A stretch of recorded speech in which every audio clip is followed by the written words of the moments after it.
A seguir, programa Painel.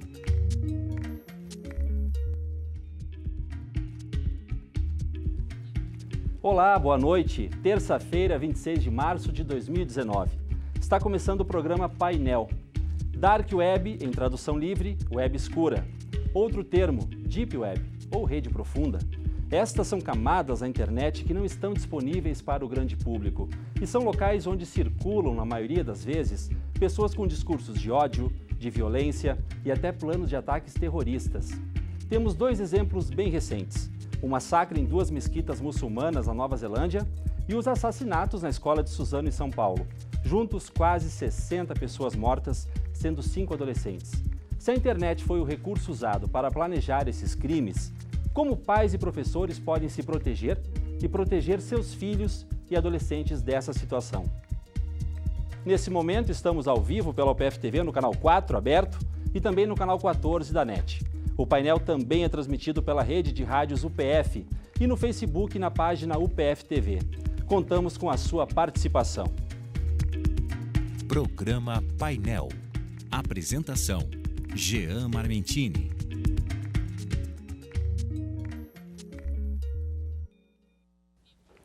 Quer participar do programa? Então é só entrar na página da UPF TV no Facebook ou mandar a sua mensagem pelo WhatsApp. O WhatsApp da UPF TV é o 984180186 e o WhatsApp da Rádio UPF é o 984180089.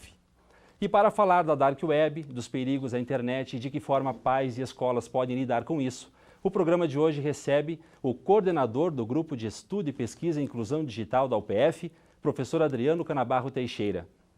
Também recebemos aqui no estúdio a professora do Programa de Pós-Graduação em Educação da UPF e coordenadora da área de Fundamentos Pedagógicos da FAED, a professora Rosimares Quinsani. E também a professora e coordenadora do Ensino Fundamental 2 da Escola São Patrick, aqui de Passo Fundo, Tânia von Meusel. Sejam bem-vindos, pessoal. Bom, a gente aproveita aqui também para registrar a presença, de alunos do curso de Ciência da Computação que estão aqui no estúdio nessa noite, alunos que estão acompanhando a nossa transmissão ao vivo do programa. Bom, professor Adriano, começo contigo. Primeiro contextualiza para a gente o que é a Deep Web e a Dark Web. Muito bem, a gente pode dizer que a gente tem já 3 camadas de internet, né?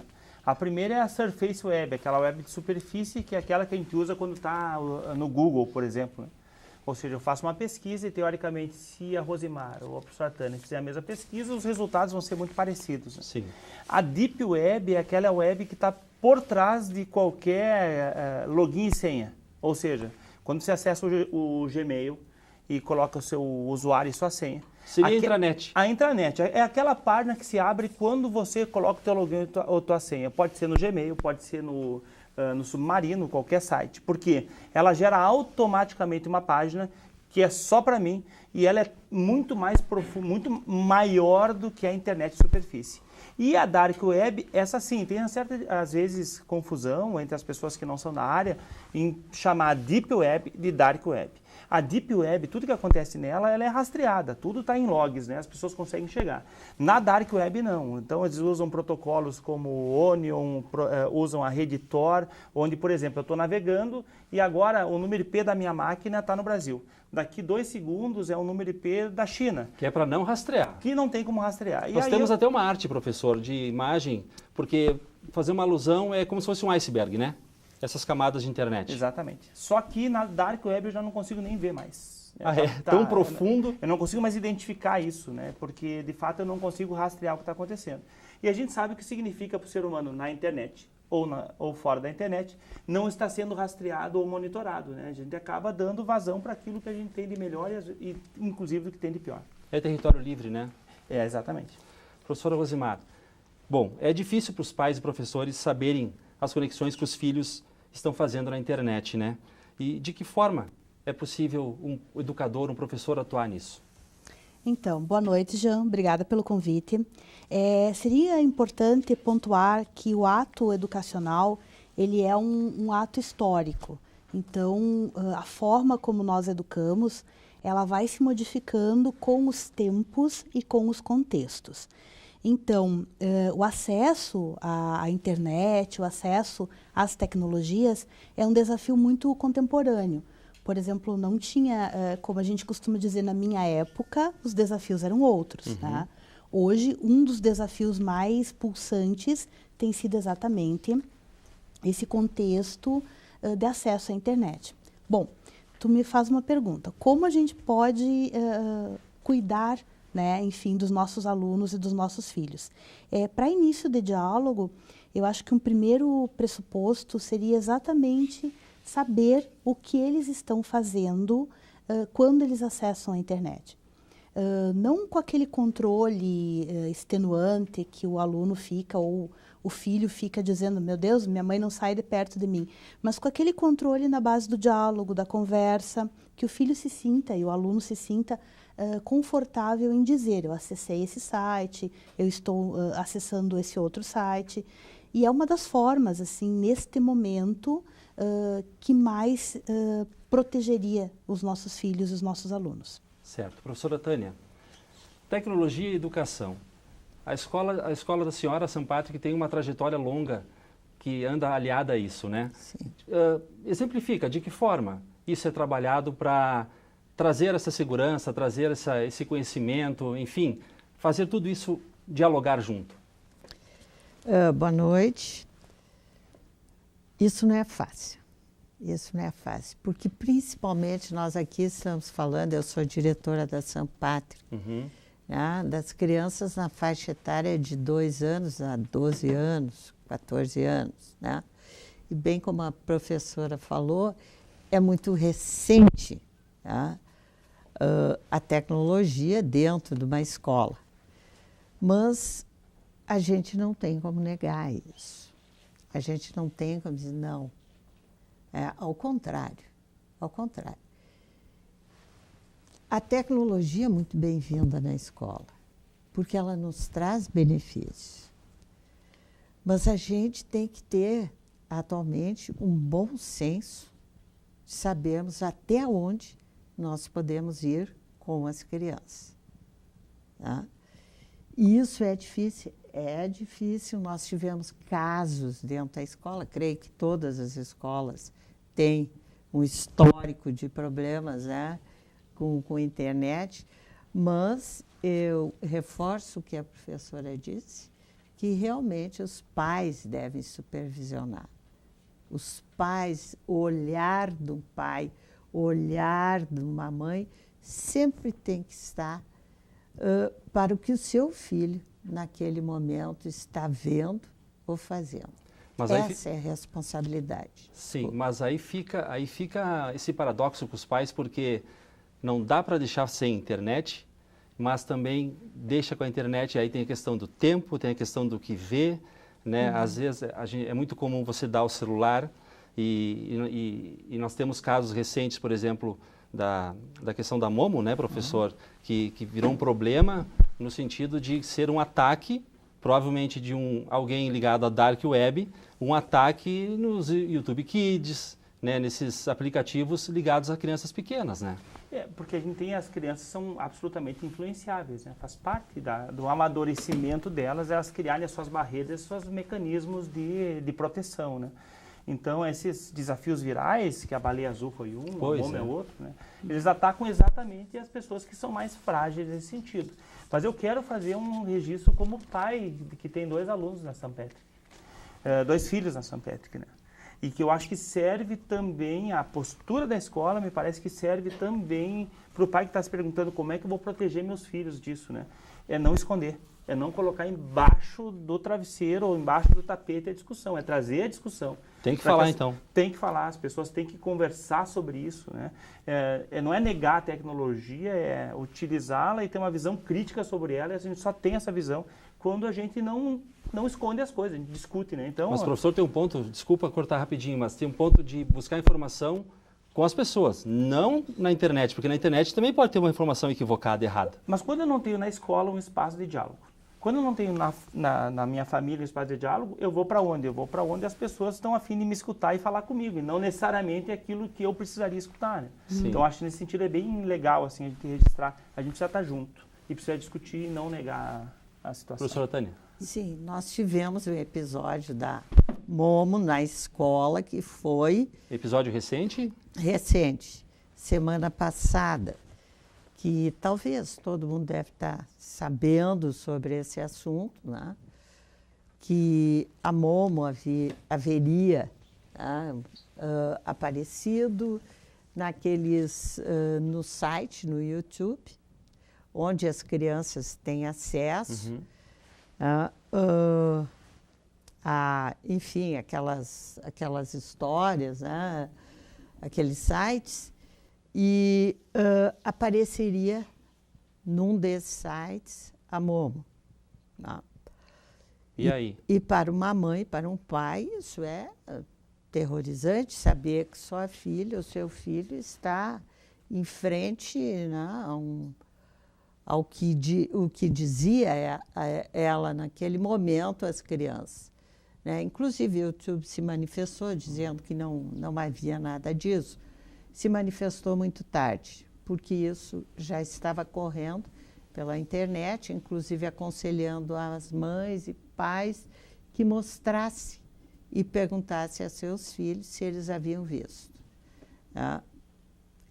Para uma criança de 3 anos, 4 anos, se deparar com aquele boneco aterrorizante... É assustador mesmo. Foi muito complicado. As crianças, muito complicado as mães e os pais. A escola se manifestou, nós colocamos um texto, né, onde explicávamos e nos colocávamos também à disposição para virem conversar. Porque esse momento é um momento que as pessoas precisam se unir, as pessoas precisam trocar ideias e ter um bom senso. E para combater com a informação, né, professora Rosimar? Eu acho que nós precisamos fazer, com muita maturidade, 2 autocríticas. Primeiro, em relação às escolas. As escolas têm, em geral, uma tendência a negar a parte da tecnologia, talvez por, enfim, desconhecimento, ausência de recurso ou por alguma outra razão.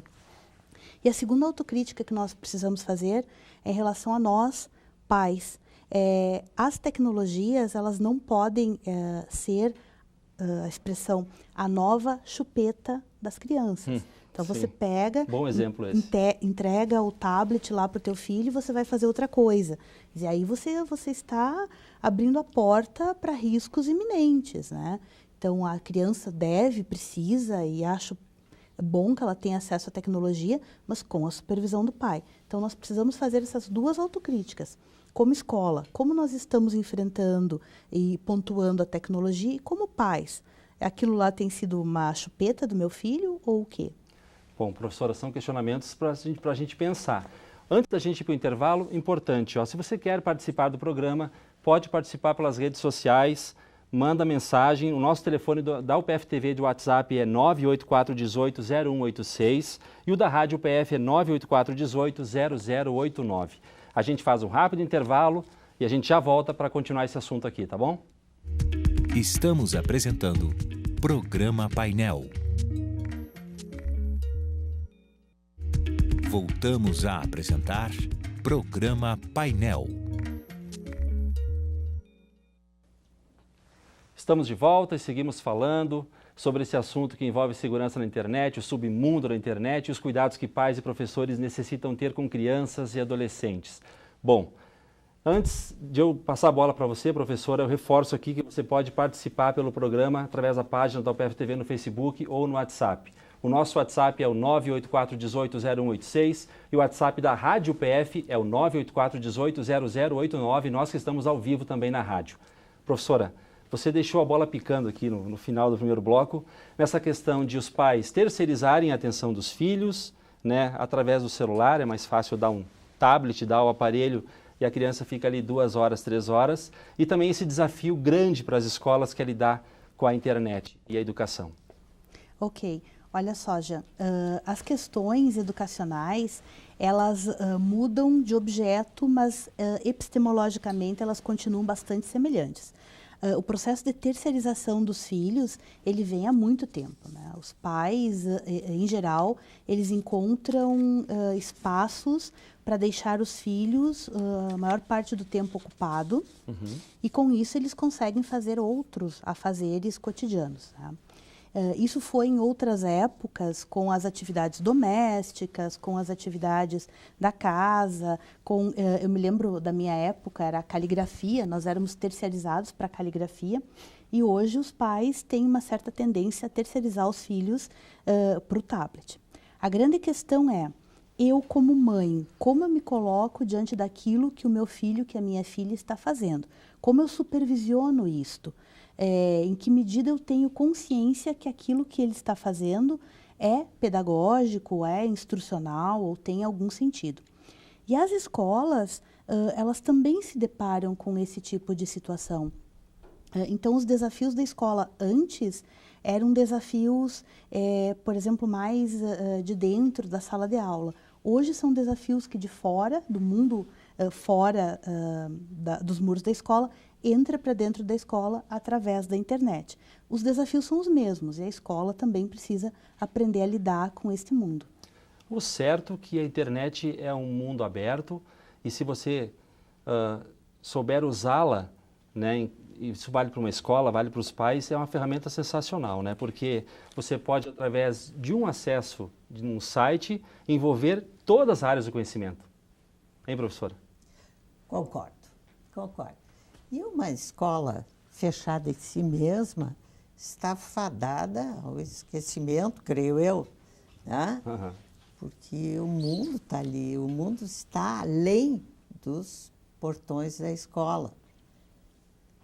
Mas hoje em dia deixar os portões abertos, pelo que se tem visto, fica ruim também. É receoso. Né? Né? Então nós temos que obrigatoriamente encontrar um meio termo perante isso. O meio termo que a gente encontrou perante a tragédia que aconteceu com aquelas crianças em São Paulo, em Suzano, né, foi deixar os alunos e alunas falarem a respeito, a gente acalentar, a gente dar segurança a eles, né? Jamais manifestamos o nome desses meninos que fizeram aquele horror, né? Para não dar mídia, né, professora? Não dar propaganda. Isso aí, é uma questão até de ética, né?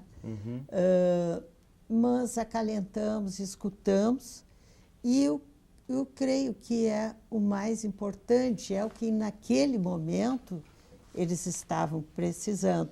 Mas, ao mesmo tempo, a gente realçou muito aquela menina que estava lá, aquela menina do jiu-jitsu, né?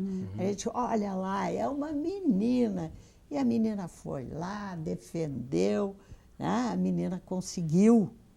E aquilo que é importante, a heroína daquilo foi aquela menina. Ah, aquela tragédia horrível foi aquela menina. E é isso que a gente procura, né, preservar na escola.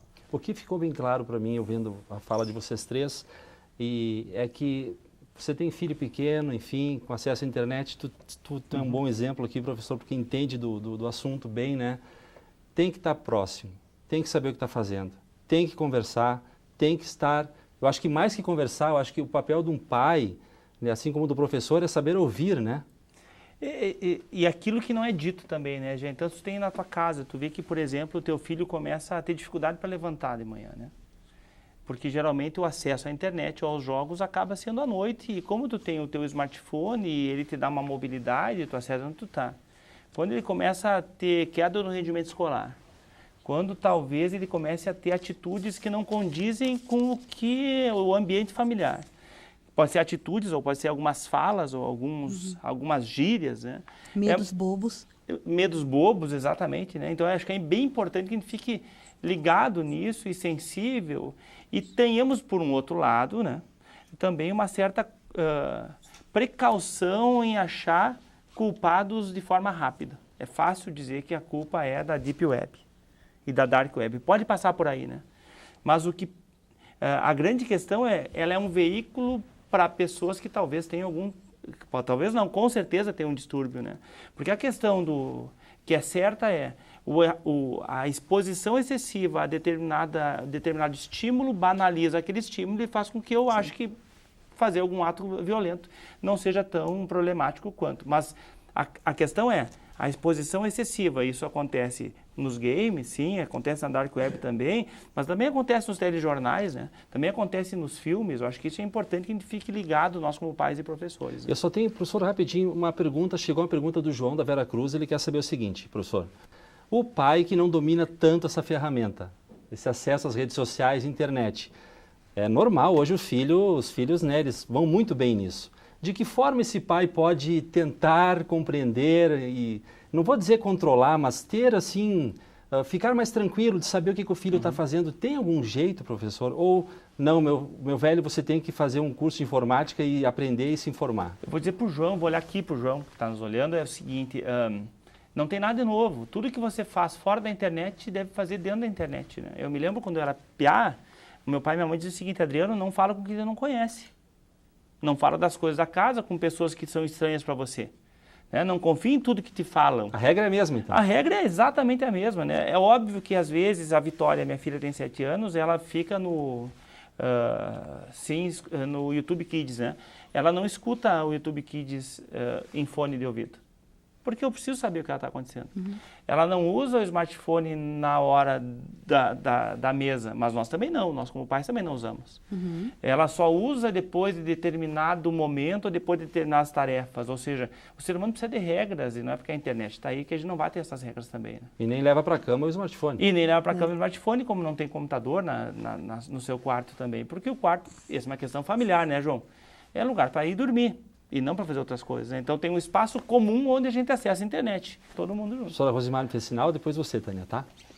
Eu acho que tem uma questão interessante, só reforçando o que o Adriano disse, que é o seguinte: os discursos de ódio, os discursos que prejudicam as pessoas como um todo, elas não são não estão apenas na Dark Web, na Deep Web, elas estão espalhadas na sociedade. Sim. Então, um pai que quer efetivamente proteger o seu filho desse tipo de situação, é interessante que ele também em casa comece a fazer um discurso mais prudente, um discurso mais conciliador, um discurso de paz, que ele comece a falar de uma forma, enfim, que também afete positivamente seu filho.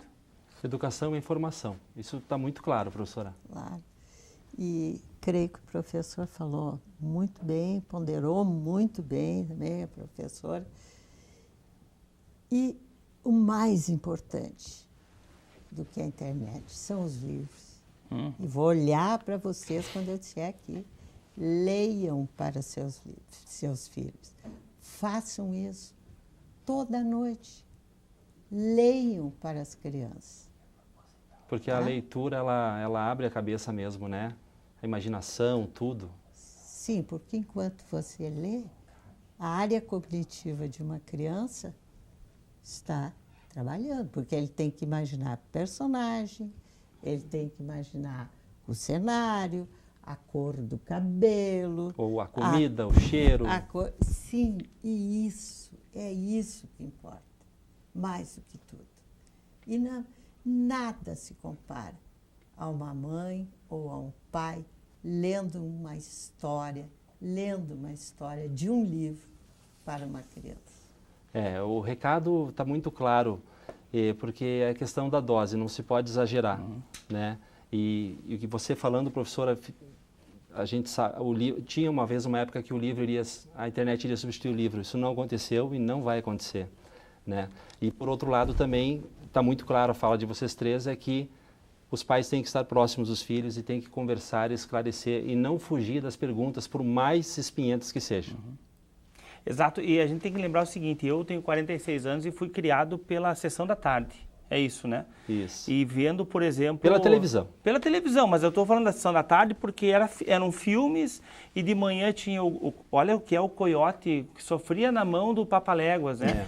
O Tom e Jerry, absolutamente violentos, né? A grande questão aqui é que quando eu estou na internet, eu tenho acesso ao mundo, mas o mundo tem acesso a mim também. Então é importante que esteja ligado nisso.